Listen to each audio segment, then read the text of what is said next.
Hi guys, আজকে বাজার ছিল না, কিছু বাজার গিয়েছিলাম। বাজার থেকে এনেছি মোচা, লাল শাক, কুলেখাড়া। এখন বন্যা, আমাদের এখানে বন্যা হয়েছিল কিছুদিন আগে, তাই বন্যার জন্য বাজার সব অগ্নিমূল্য। তাই কুলেখাড়া নিয়েছে 4টে 10 টাকা 4 আঁটিয়ে, আর লাল শাক নিয়েছে 15 টাকা আঁটি, পটল 80 টাকা করে, আর জামরুল 320 টাকা। 220 টাকা বলেছিল, 300 হবে না বলতে 320 টাকা দিয়েছে। থালকুনি পাতা 5 টাকা, চালদাটা 5 টাকা।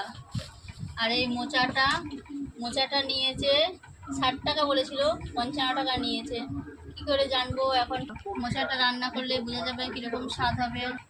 আর এনেছে কাঁঠালটা বলছিল 30 টাকা, আমি বললাম 20 টাকা হবে।